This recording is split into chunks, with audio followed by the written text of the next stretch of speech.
A semana começa bastante complicada para o Brasil. Eu vou fazer aqui nesse vídeo os principais acontecimentos do dia e da semana passada, que não foram poucos, e como isso vai impactar os nossos investimentos. Como isso impacta diretamente não hoje, mas sim no médio e no longo prazo.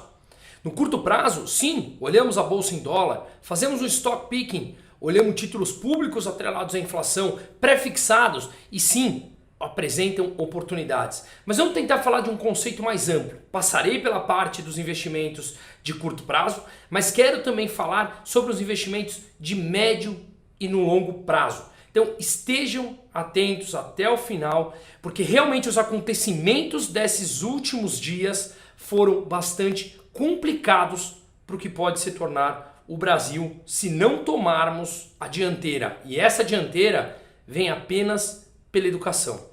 Eu vou falar aqui da nova indicação do presidente Lula para o STF, como isso impacta a economia como um todo, o BNDES que pode voltar a financiar obras no exterior, dinheiro público, num país que está aumentando o seu endividamento, como isso impacta diretamente as curvas de juros no Brasil, isso também o valor da moeda e consequentemente o valor dos nossos investimentos.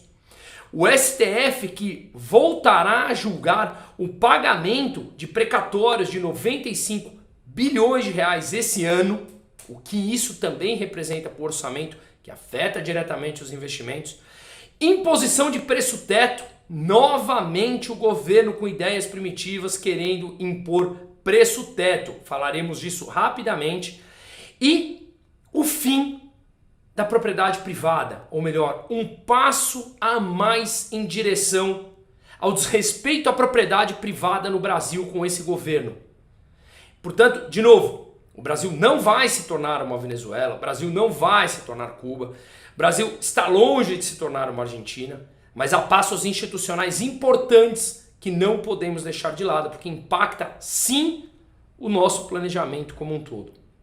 Mas antes, eu queria fazer um anúncio que é da Insider, que é uma das empresas que vem ajudando nessa busca pela informação e na educação diária, que tem ajudado a tornar possível essa pesquisa diária para passar esses vídeos aqui a vocês.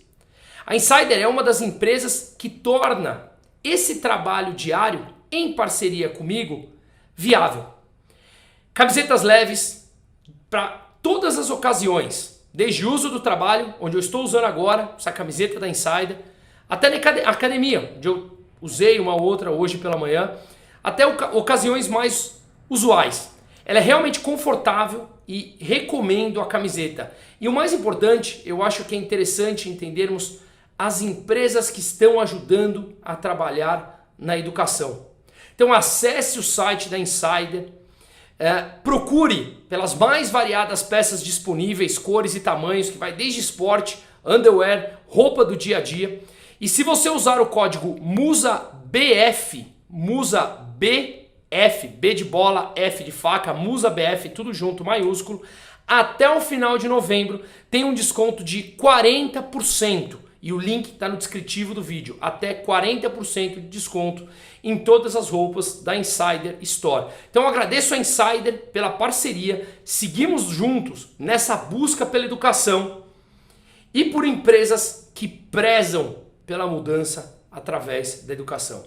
Muito obrigado, Insider. Vamos lá então falar de cada um desses tópicos que nós falamos aqui. Fiz um texto para não esquecer aqui, então vou direcionar meus olhos às vezes para o que está escrito para a gente não perder a importância, sempre olhando e pensando sob o ponto de vista da economia e dos investimentos.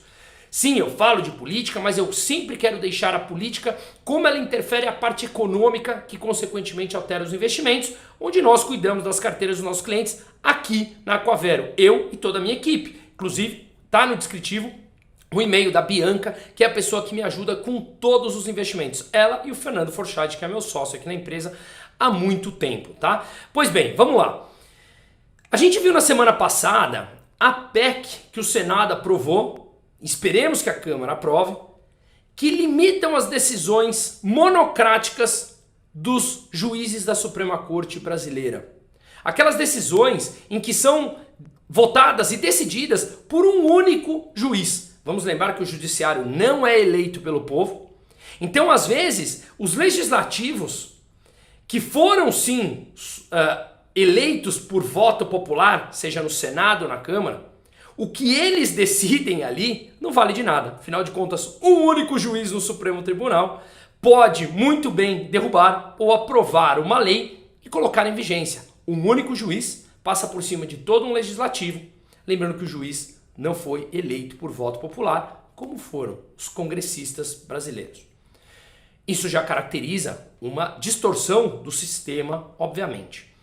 Pois bem, é claro que é super uma pauta popular em que os juízes tenham simplesmente uma atuação técnica, como é nos Estados Unidos, onde eles se comunicam apenas nos autos, não ficam dando entrevistas, não ficam mandando mensagem para jornalistas, como eu falei no meu Instagram e mostrei os vídeos de uma jornalista na Rede Globo falando que trocava mensagens com os ministros, enquanto ele falava que agora estava brigando com o executivo, ou seja, mantendo um total vínculo do executivo com o judiciário, passando por cima do legislativo, nenhuma separação de poderes, o que caracterizaria uma democracia, que no Brasil obviamente já não temos. Então, os juízes da Suprema Corte vieram a público e falaram que isso é inconstitucional. O legislativo legislar seria inconstitucional. Limitar o poder monocrático de um juiz ou dos juízes seria inconstitucional na visão desses divinos supremos. Então, o que acontece é que a gente tem uma distorção óbvia de poder no Brasil. E estes não querem perder os seus poderes. E espero que a Câmara aprove isso. Pois bem, depois disso tudo acontecer e se tornar um escárnio que um dos juízes, Gilmar Mendes, falou textualmente, abertamente também, em todos os meios, que políticos hoje em dia estão lá graças ao STF, que o Brasil tem que agradecer, nas palavras dele, por ter combatido a Lava Jato, e políticos, assim como o presidente da República, que apenas estão lá hoje no cargo, exercendo o cargo que exercem, graças ao STF. Ele falou isso textualmente. Ou seja, depois desse escárnio que a gente viu acontecer no Brasil, e parece que nada acontece, pelo menos a manifestação foi grande aqui em São Paulo, depois disso, a gente vê o presidente Lula hoje escolhendo o ministro da Justiça para ser indicado para o cargo do STF na aposentadoria da Rosa Weber. Ou seja, o ministro da Justiça, Flávio Dino, autodeclarado comunista, vai ocupar o cargo do STF. Terá que ser sabatinado pelo Senado. Seria muita, na minha opinião, esperança, ou até mesmo imaturidade, esperar que o Senado barre essa indicação, uma vez que ele aprovou o advogado do próprio presidente para ser ministro do STF. Será que perdemos nós de novo, manés? Nós, manés, perdemos sempre. Nós, o povo, manés, perdemos sempre. Parafraseando o Barroso, que também falou em um alto palanque outro dia que o bolsonarismo perdeu. Como se ser de direita, ou ser liberal, ou ser libertário, como é o meu caso, seria ser bolsonarista, apenas bolsonarista. Se você simplesmente votou contra o PT na outra eleição, que obviamente é o meu caso, já te taxam, obviamente, como bolsonarista. Isso é uma técnica de comunicação e mostra, obviamente, um total desprezo pelo conhecimento. E agora temos uma onda do Milei apoiando as ideias liberais libertárias, as que eu defendo há muito tempo aqui. Portanto, a gente tem novas inclusões de temas importantes sendo discutidos, principalmente sob o ponto de vista econômico e social. Pois bem, perdemos de novo o Mané pelo visto. E é bem provável que o Lula mantenha o Flávio Dino na justiça até que o nome dele seja aprovado pelo Senado, que provavelmente será, e isso é uma opinião puramente pessoal aqui. E obviamente, quem aparece? Simone Tebet, a ministra que hoje é cotada para o Ministério da Justiça. Lembrando que a Simone Tebet é aquela que aceita qualquer coisa. Assim como Alckmin falou que ia voltar à cena do crime, Simone Tebet também. E por que eu estou falando sobre isso? O que isso tem a ver com economia? Imprevisibilidade jurídica instabilidade institucional, obviamente, é um fator importante para a atração de investimentos. Como é que a gente pode ter uma tranquilidade frente ao médio e longo prazo, quando no Brasil até o passado é incerto? Parafraseando Pedro Malan, se não me engano, inclusive o STF que votou há pouco tempo, e eu fiz um vídeo explicando sobre isso, em que ele está fazendo as empresas pagarem impostos retroativos desde 2007. Isso quebra muitas empresas. Isso é mais gente desempregada. Isso é imprevisibilidade jurídica, econômica, institucional na veia. Importante para a atração de investimentos e manter uma estabilidade no médio e no longo prazo de um país, da geração de renda, dos empregos, que obviamente mexe na parte dos investimentos. Esse é o primeiro ponto. O segundo ponto é que o governo Lula envia um projeto ao Congresso para o BNDES voltar a financiar obras no exterior. Vou ler aqui. O governo envia hoje ao Congresso uma PL para autorizar o BNDES, uma matéria do Broadcast, a retomar os financiamentos e obras e outros serviços prestados por empresas brasileiras no exterior. Esse tipo de crédito está suspenso desde 2016, quando grandes construtoras do país beneficiadas pela linha passaram a ser investigadas na Operação Lava Jato. Aquela mesma que o STF falou que ajudou a combater e que, graças a ele, STF, os políticos estão de volta à cena do crime, como fala o vice-presidente Geraldo Alckmin. Segundo a Folha, no passado, a modalidade serviu para bancar obras controversas, como o metrô de Caracas, que eu estive lá, quem viu eu produzindo Infiltrados Venezuela, que estive 12 dias vendo onde o dinheiro brasileiro, que está em dívida com o Brasil, que poderia ser investido aqui, está lá em dívida, em default. Vamos ler aqui. Como o metrô de Caracas na Venezuela e o Porto de Mariel em Cuba. O grupo dos dois países, mais Moçambique, deve hoje 463 milhões de dólares ao Banco de Fomento, ao BNDES brasileiro, equivalente a 2,7 bilhões de reais na cotação atual do dólar. Ou seja, mais dinheiro público a ser financiado. As ditaduras amigas do presidente, em dinheiro que poderia estar aqui, em que ele está subindo os impostos da pessoa física e das empresas, tirando dinheiro do bolso da população e dos empresários, que precisa pagar mais impostos e, portanto, emprega menos, gera menos renda, diminui a produtividade brasileira, que já é extremamente atrasada frente aos países desenvolvidos, tira dinheiro através do aumento de impostos para mandar dinheiro para financiar obras públicas lá fora controversas de países que já nos devem dinheiro, 2,7 bilhões de reais, e nós pagamos a conta. Com um arcabouço fiscal que está difícil de fechar a conta, com um arcabouço fiscal que está difícil de fechar a conta ou impossível de fechar a conta, porque o governo gasta demais e manda dinheiro para seus comparsas, amigos.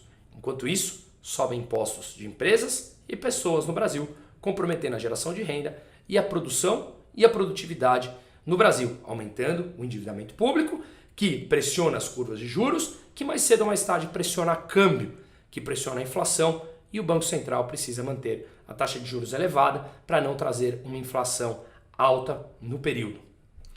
Pois bem, esse é mais um escárnio do Brasil. Agora, o STF julga também um pedido do governo para pagar 95 bilhões de reais em precatórios neste ano. Precatórios são aquelas dívidas já judicializadas, o governo tem que pagar, e ele vem tentando pagar esse ano, porque no ano que vem ele já assumiu que as contas não atingirão a meta necessária, como eu fiz um vídeo já explicando sobre isso, depois das falas do Lula, que foi inclusive disparado, o vídeo mais visto aqui nesse canal, com mais de 300 mil visualizações. E, portanto, ele quer pagar os 95 bi, porque ainda teria espaço dentro do orçamento desse ano, mesmo ele prejudicando as contas nacionais. O Haddad prometeu no começo do ano que as contas fechariam com déficit de 100 bilhões de reais, como eu fiz um vídeo na semana passada explicando e mostrando os gráficos. A projeção e a perspectiva já é que esse ano o déficit se aproxime de 200 bilhões de reais. 2% do PIB, o dobro do que ele tinha previsto inicialmente. Mas como no começo do ano ainda projetava um déficit de mais de 200 bi, ainda caberia dentro do orçamento pagar esses precatórios, caso contrário, ele colocaria no ano que vem e a conta estouraria mais ainda do que vai estourar. Ou seja, mais um mecanismo para tentar achar meios para pagar as contas. Já que, obviamente, precatórios têm que ser pagos, mas como faria numa situação, numa casa, numa empresa de pessoas normais e não petistas?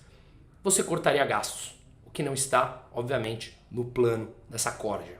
E isso impacta a curva de juros, que pressiona dinheiro no bolso da população e das empresas, que dificulta a criação de empregos e assim sucessivamente chega numa economia muito mais endividada, que pressiona novamente o custo do endividamento, o custo do crédito e, obviamente, a economia desacelera. Mais um ponto triste que aconteceu, que impacta diretamente a economia, como eu falei. Pois bem, esse julgamento dos precatórios, os ministros já anteciparam seus votos e o STF já tem maioria para autorizar o governo a quitar esses 95 bi de precatórios neste ano. De novo, legislativo, judiciário, executivo, uma coisa só no Brasil, quando quer, quando não quer parece dar a impressão de um mínimo de separação. Veremos o que vai ser da parte econômica desse país. Falei também sobre imposição de preço teto. Ora, o dinheiro ele tem um preço, que pode ser os juros. Os juros, ele é um preço de mercado por livre oferta e demanda, igual essa camiseta. Se vocês forem no site da Insider, vai ter um preço. Lá, como eu falei, com o Musa BF, você tem o desconto, ok? Mas ali tem uma precificação de livre oferta e demanda. Uma taxa de juros é igual, baseado no risco país, baseado nas leis se beneficiam mais o credor ou o endividado. Ele, naturalmente, essa taxa mostra qual é a oferta e a demanda de dinheiro e ali eles buscam se equilibrar.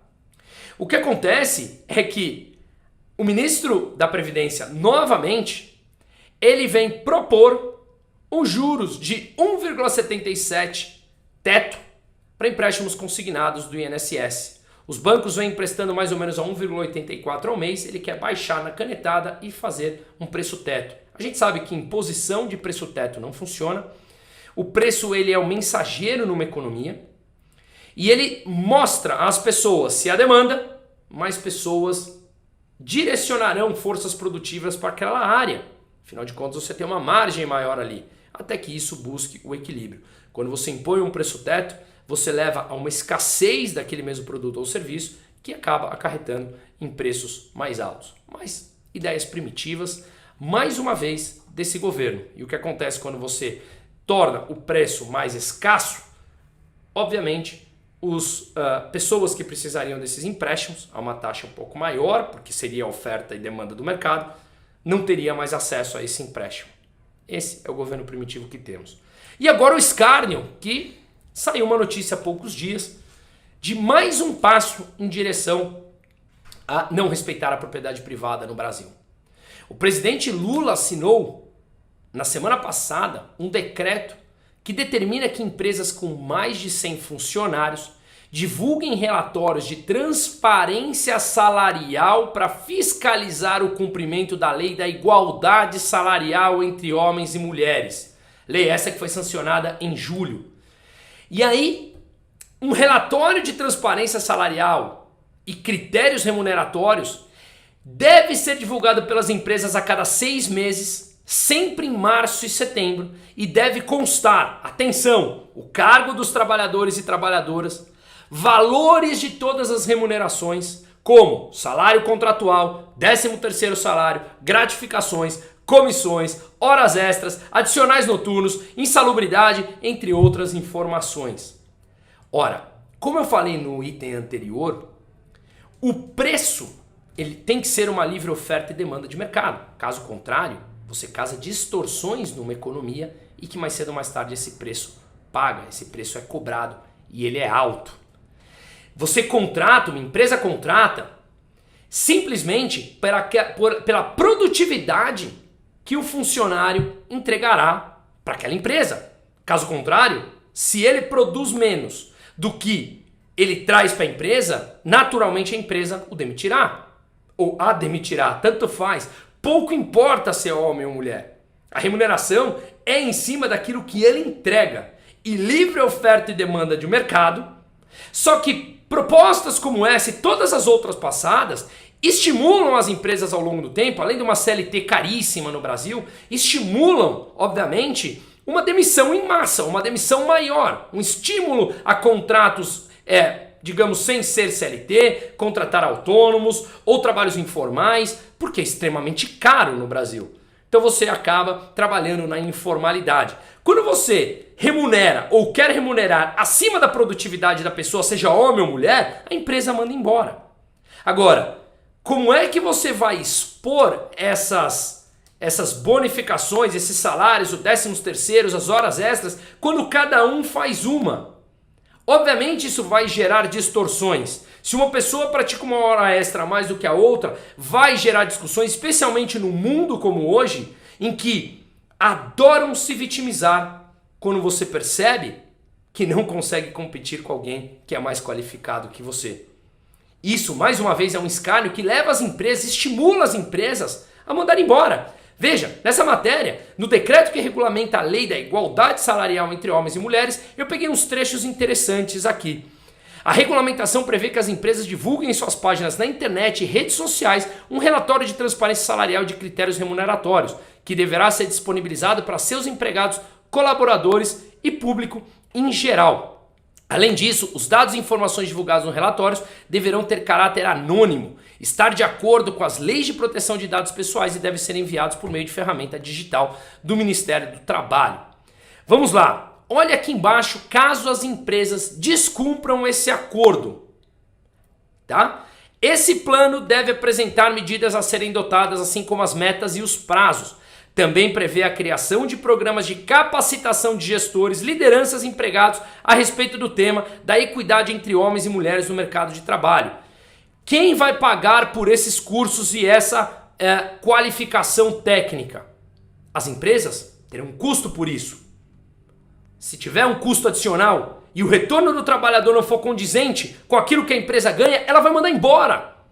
É um estímulo a mandar as pessoas embora, sejam homem ou mulher, homens ou mulheres. Que ideia mais primitiva. Entendamos que o mercado precifica o salário frente à produtividade do trabalhador e não ao sexo dele. Se o homem falta mais do que a mulher, ele vai receber menos do que a mulher. Se a mulher falta mais do que o homem, ela vai receber menos do que o homem. É a produtividade. E se o empresário manda embora, não tem a ver com o sexo da pessoa. Tem a ver muitas vezes com a incapacidade de pagar todos os custos trabalhistas que existem no Brasil. E isso é um estímulo ao desemprego. E ainda querem impor um custo adicional, a obrigatoriedade de programas de capacitação de gestores, lideranças e empregados a respeito do tema de equidade. Meu Deus do céu, que primitivismo que a gente vive. Continua aqui, a promoção da diversidade e inclusão, capacitação e formação de mulheres para o ingresso, permanência e ascensão no mercado de trabalho são dos pontos que também devem constar no plano. Mais custos para as empresas. O que isso acontece é que, segundo eu li aqui, preservaria a identidade da pessoa, mas tem que abrir os salários por cargos, considerando todas as variáveis que a pessoa recebe, horas extras, 13º, horas extras noturnas, insalubridade, etc. Agora imagine uma pessoa que tem o mesmo cargo, mas trabalha mais horas do que a outra, ganha mais adicional noturno do que o outro, porque ele está disposto a trabalhar à noite e o outro não, ganha mais do que outra mulher no mesmo cargo. Qual vai ser a conclusão? No meio desse vitimismo que a gente vive. É óbvio que isso vai trazer distorções e encarecimento para as empresas. Imagina a confusão dessa transparência total dentro das empresas. As pessoas não entendem todas essas variáveis. E no momento em que você estimula o desemprego, esse mesmo governo primitivo marxista quer justamente essa racha na sociedade. Homens, mulheres. Empregados, empregadores, altos, baixos, brancos, negros, azul, amarelo. E justamente aparece o Estado como salvador. Só que tem um porém, esse Estado está endividado, esse Estado encarece a sua dívida com juros mais altos, enquanto isso abre oportunidade de investimentos. Taxa de juros mais alta, você pode colocar, por exemplo, um pré-fixado, se você entender as variáveis desse ativo, entender que não necessariamente você vai ficar você vai poder sair com lucro num determinado prazo de investimento. Você tem os ativos atrelados à inflação e IPCA+, que pagam taxas extremamente interessantes hoje aqui no Brasil. Hoje eu fiz uma ação uma ação com alguns clientes meus para compra de algumas ações que, principalmente olhando em dólares, são extremamente baratas. Títulos públicos americanos pagando taxas extremamente atrativas. Portanto, tudo isso são condições importantes de investimento que me coloco à inteira disposição para falarmos sobre isso. É uma pena que tenhamos que buscar oportunidades em meio ao caos institucional de médio e de longo prazo. No curto prazo, com todas essas intervenções, injeção de capital, sim, aparecem oportunidades ótimas.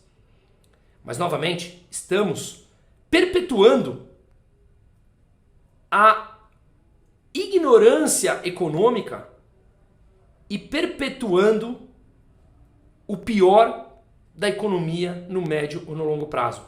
Uma estrutura alta de juros, burocracias altíssimas, Estado interventor, Estado querendo mandar nas pessoas, uma insegurança institucional, econômica no Brasil, que no médio e no longo prazo afugenta investimentos.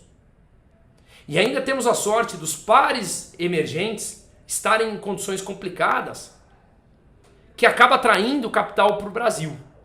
Porque o Brasil é um mar de oportunidades. Mas o institucional tem cada vez mais puxado a corda e a coisa está realmente ficando um tanto quanto complicada sob o ponto de vista dos poderes. Oportunidades em pré-fixados, CDI, IPCA+, algumas ações, olhando o preço dela em dólar, estão realmente baratas. Sim, há oportunidades para nos protegermos e ganharmos dinheiro e me coloco à disposição para isso. Institucionalmente, as coisas estão piorando a cada dia de uma forma tão rápida que ninguém previa.